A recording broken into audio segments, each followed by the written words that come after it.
ओम शांति। 1 जनवरी 2025 सभी भाई बहनों को नववर्ष की मुबारक। Happy new year. बाबा की महावाक्य।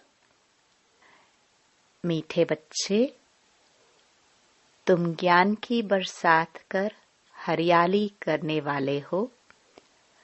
तुम्हें धारणा करनी और करानी है। प्रश्न, जो बादल बरसते नहीं हैं, उन्हें कौन सा नाम देंगे? उत्तर, वह है सुस्त बादल। चुस्त वह जो बरसते हैं। अगर धारणा हो तो बरसने के बिना रह नहीं सकते। जो धारणा कर दूसरों को नहीं कराते, उनका पेट पीठ से लग जाता है। वह गरीब हैं, प्रजा में चले जाते हैं। दूसरा प्रश्न, याद की यात्रा में मुख्य मेहनत कौन सी है? उत्तर, अपने को आत्मा समझ बाप को बिंदु रूप में याद करना। बाप जो है, जैसा है, उसी स्वरूप से यथार्थ याद करना, इसमें ही मेहनत है।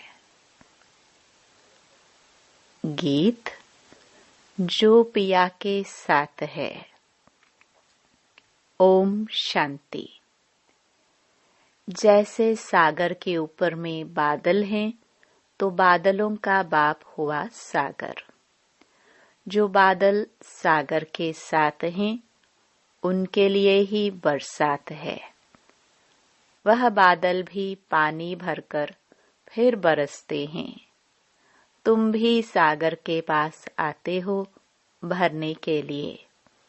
सागर के बच्चे बादल तो हो ही, जो मीठा पानी खींच लेते हो। अब बादल भी अनेक प्रकार के होते हैं। कोई खूब जोर से बरसते हैं, बाढ़ कर देते हैं। कोई कम बरसते हैं। तुम्हारे में भी ऐसे नंबरवार है जो खूब जोर से बरसते हैं। उनका नाम भी गाया जाता है। जैसे वर्षा बहुत होती है तो मनुष्य खुश होते हैं, यह भी ऐसे है। जो अच्छा बरसते हैं, उनकी महिमा होती है। जो नहीं बरसते हैं, उनकी दिल जैसे सुस्त हो जाती है। पेट भरेगा नहीं। पूरी रीति धारणा न होने से पेट जाकर पीठ से लगता है। फैमिन होता है तो मनुष्यों का पेट पीठ से लग जाता है। यहाँ भी धारणा कर और धारणा नहीं कराते हैं तो पेट जाकर पीठ से लगेगा। खूब बरसने वाले जाकर राजा रानी बनेंगे और वह गरीबों का पेट पीठ से रहता है। तो बच्चों को धारणा बड़ी अच्छी करनी चाहिए। इसमें भी आत्मा और परमात्मा का ज्ञान कितना सहज है।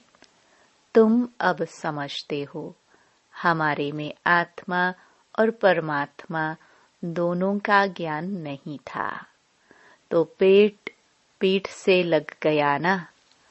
मुख्य है ही आत्मा और परमात्मा की बात।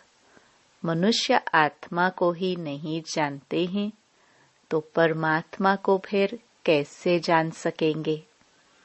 कितने बड़े विद्वान, पंडित आदि हैं, कोई भी आत्मा को नहीं जानते। अब तुमको मालूम हुआ है कि आत्मा अविनाशी है।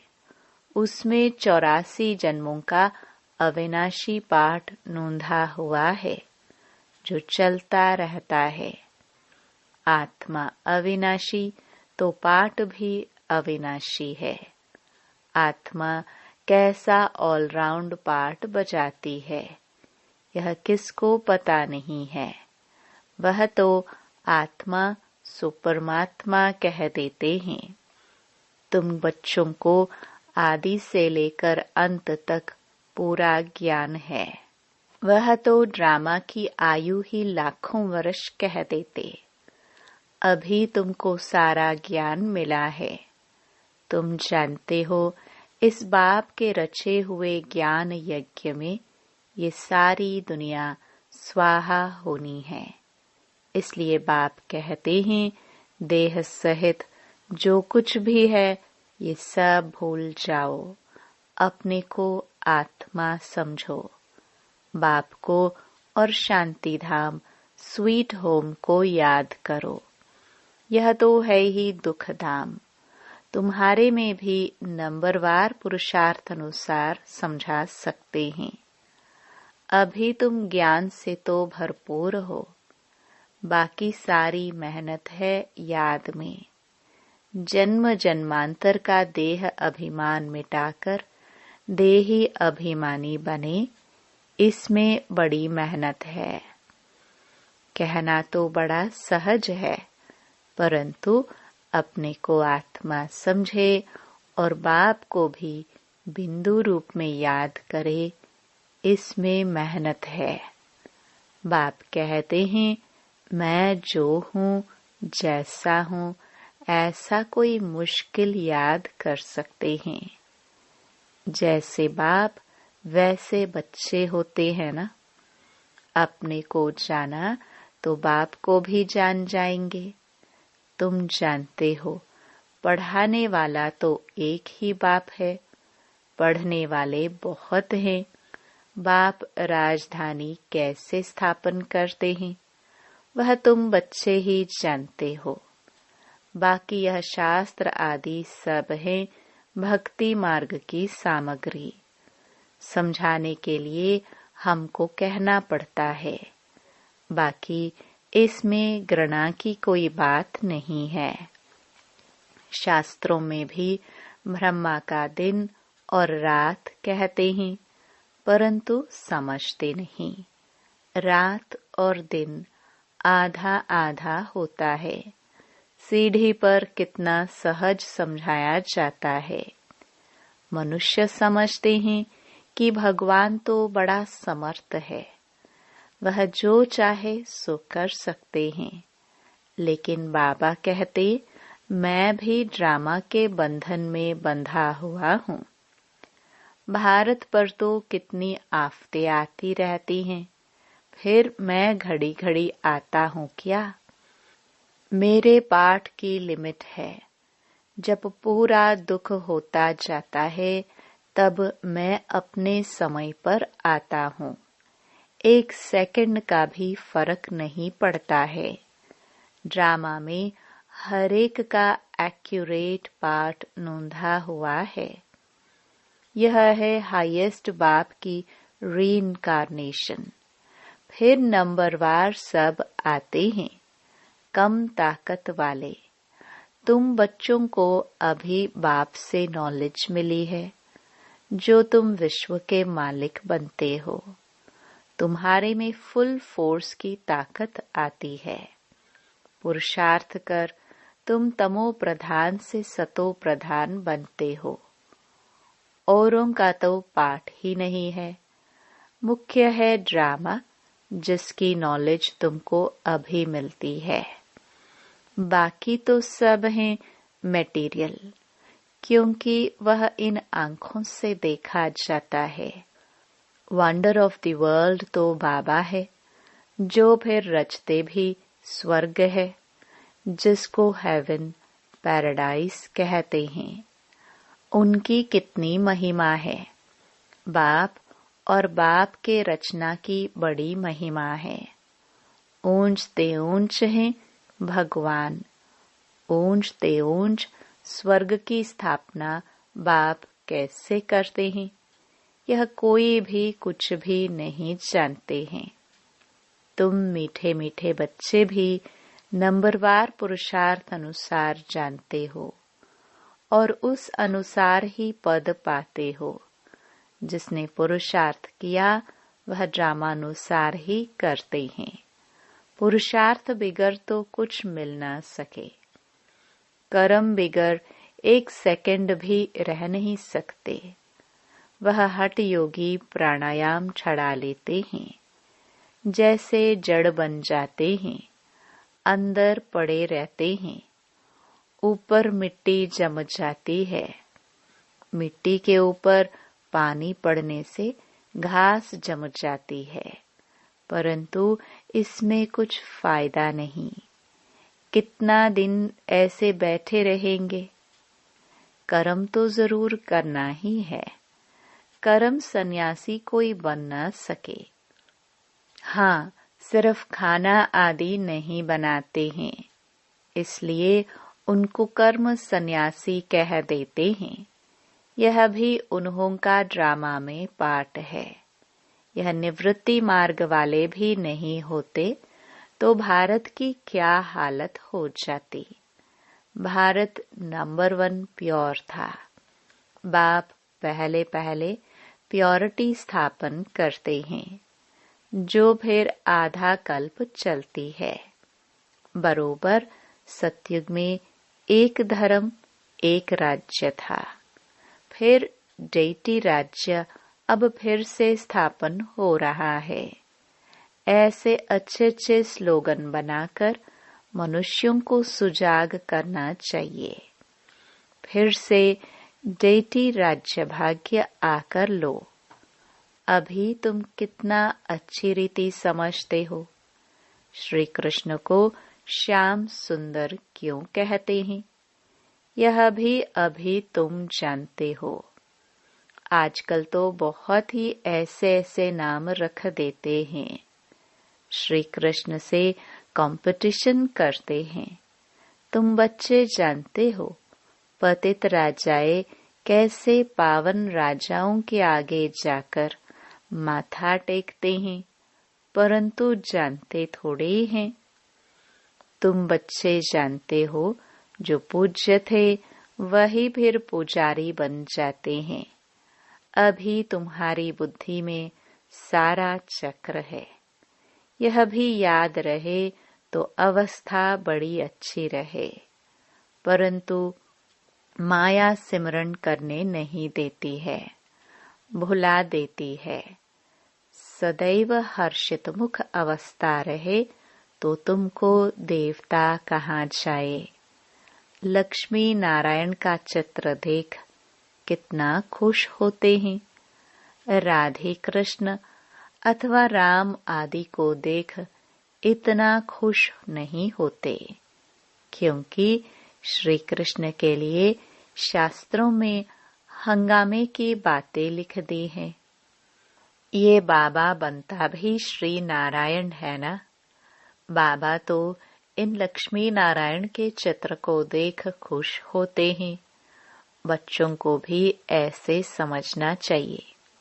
बाकी कितना समय इस पुराने शरीर में होंगे, फिर जाकर प्रिंस बनेंगे। यह एम ऑब्जेक्ट है ना।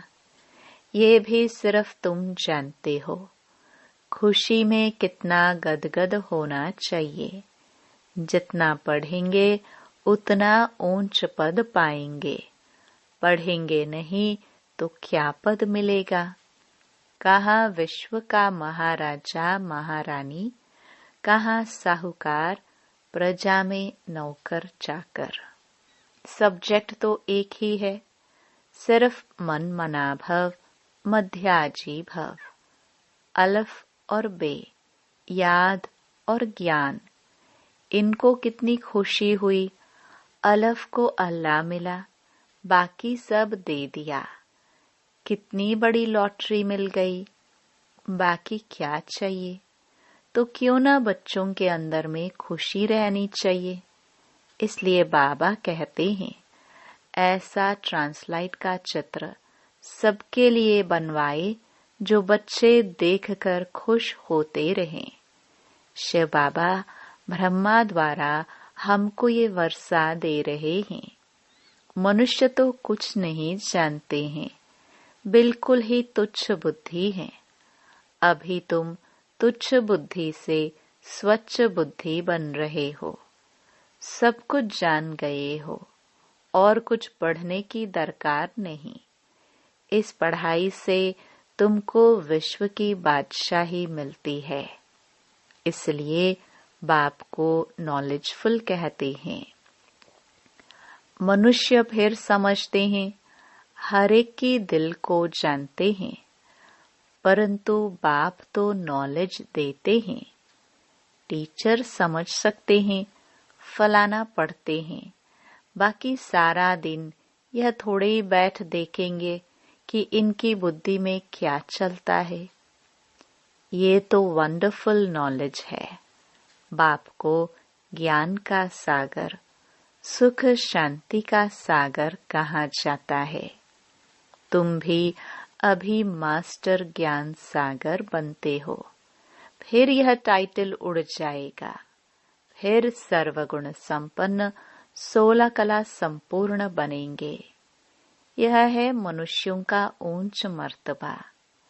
इस समय यह है ईश्वरीय मर्तबा। कितनी समझने और समझाने की बातें हैं। लक्ष्मी नारायण का चित्र देख बड़ी खुशी होनी चाहिए। हम अभी विश्व के मालिक बनेंगे। नॉलेज से ही सब गुण आते हैं। अपना एम ऑब्जेक्ट देखने से ही रिफ्रेशमेंट आ जाती है। इसलिए बाबा कहते हैं, ये लक्ष्मी नारायण का चित्र तो हर एक के पास होना चाहिए। ये चित्र दिल में प्यार बढ़ाता है, दिल में आता है। बस यह मृत्यु लोक में लास्ट जन्म है, फिर हम अमर लोक में ये जाकर बनूंगा तत्त्वम। ऐसे नहीं कि आत्मा सो परमात्मा, नहीं, ये ज्ञान सारा बुद्धि में बैठा हुआ हो।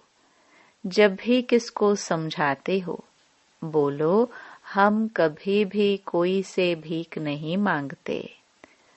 प्रजापिता ब्रह्मा के बच्चे तो बहुत हैं, हम अपने ही तन मन धन से सेवा करते हैं। ब्राह्मण अपनी कमाई से ही यज्ञ को चला रहे हैं। शूद्रों के पैसे नहीं लगा सकते। ढेर बच्चे हैं, वह जानते हैं जितना हम तन मन धन से सर्विस करेंगे, सरेंडर होंगे, उतना पद पाएंगे। जानते हैं बाबा ने बीज बोया है तो ये लक्ष्मी नारायण बनते हैं। पैसे यहाँ काम में तो आने नहीं है, क्यों न इस कार्य में लगा दे। फिर क्या सरेंडर होने वाले भूख मरते हैं क्या?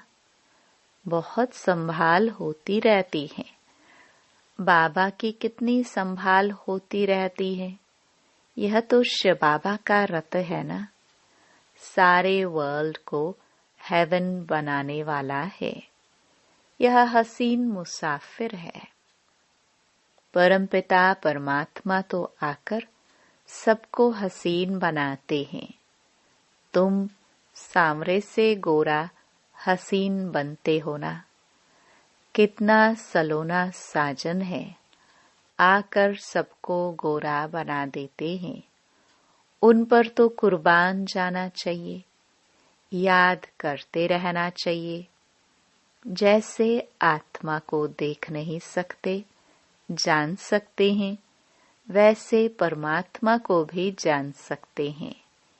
देखने में तो आत्मा परमात्मा दोनों एक जैसे बिंदु हैं। बाकी तो सारी नॉलेज है। यह बड़ी समझ की बातें हैं। बच्चों की बुद्धि में यह नोट रहनी चाहिए। बुद्धि में नंबरवार पुरुषार्थ अनुसार धारणा होती है। डॉक्टर लोगों को भी दवाइयाँ याद रहती है ना। ऐसे नहीं कि उस समय बैठ किताब देखेंगे। डॉक्टरी की भी पॉइंट्स होती हैं, बैरिस्टरी की भी पॉइंट्स होती हैं। तुम्हारे पास भी पॉइंट्स हैं, टॉपिक्स हैं जिस पर समझाते हैं। कोई पॉइंट किसको फायदा कर लेती है, कोई को किस पॉइंट से तीर लग जाता है। पॉइंट तो बहुत ढेर की ढेर हैं। जो अच्छी रीति धारण करेंगे वह अच्छी रीति सर्विस कर सकेंगे। आधा कल्प से महारोगी पेशेंट हैं, आत्मा पतित बनी है। उनके लिए एक अविनाशी सर्जन दवाई देते हैं। वह सदैव सर्जन ही रहते हैं, कभी बीमार होते नहीं, और तो सब बीमार पड़ जाते हैं। अविनाशी सर्जन एक ही बार आकर मन मनाभव का इंजेक्शन लगाते हैं। कितना सहज है। चित्र को पॉकेट में रख दो सदैव। बाबा नारायण का पुजारी था, तो लक्ष्मी का चित्र निकाल अकेला नारायण का चित्र रख दिया। अभी पता पड़ता है जिसकी हम पूजा करते थे वह अब बन रहे हैं। लक्ष्मी को विदाई दे दी तो ये पक्का है हम लक्ष्मी नहीं बनूंगा।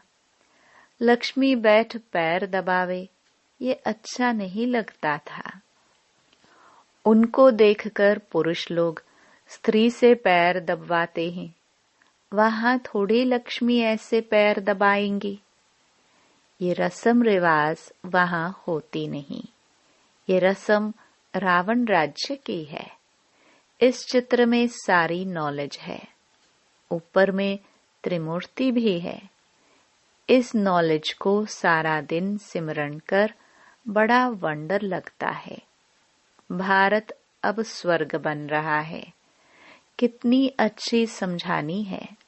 पता नहीं मनुष्यों की बुद्धि में क्यों नहीं बैठता है।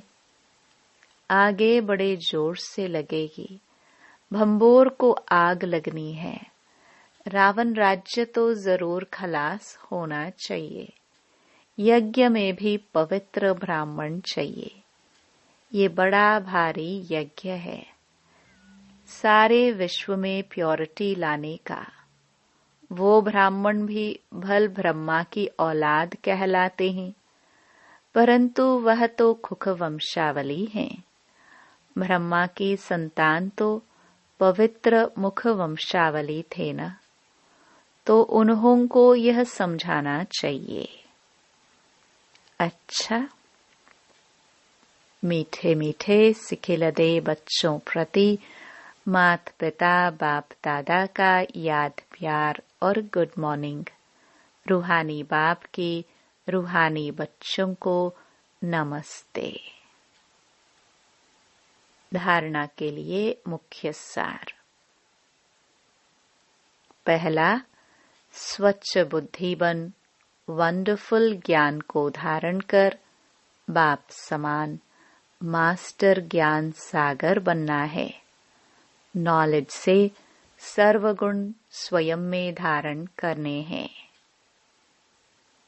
दूसरा, जैसे बाबा ने तन मन धन सर्विस में लगाया, सरेंडर हुए, ऐसे बाप समान अपना सब कुछ ईश्वरीय सेवा में सफल करना है। सदा रिफ्रेश रहने के लिए एम ऑब्जेक्ट का चित्र साथ में रखना है। वरदान, एक रस स्थिति द्वारा सदा एक बाप को फॉलो करने वाले प्रसन्नचित्त भव। आप बच्चों के लिए ब्रह्मा बाप की जीवन एक्यूरेट कंप्यूटर है। जैसे आजकल कंप्यूटर द्वारा हर एक प्रश्न का उत्तर पूछते हैं, ऐसे मन में जब भी कोई प्रश्न उठता है तो क्या, क्यों, कैसे के बजाय ब्रह्मा बाप के जीवन रूपी कंप्यूटर से देखो। क्या और कैसे का क्वेश्चन ऐसे में बदल जाएगा। प्रश्नचित्त के बजाय प्रसन्नचित्त बन जाएंगे। प्रसन्नचित्त अर्थात एक रस स्थिति में एक बाप को फॉलो करने वाले। स्लोगन। आत्मिक शक्ति के आधार पर सदा स्वस्थ रहने का अनुभव करो।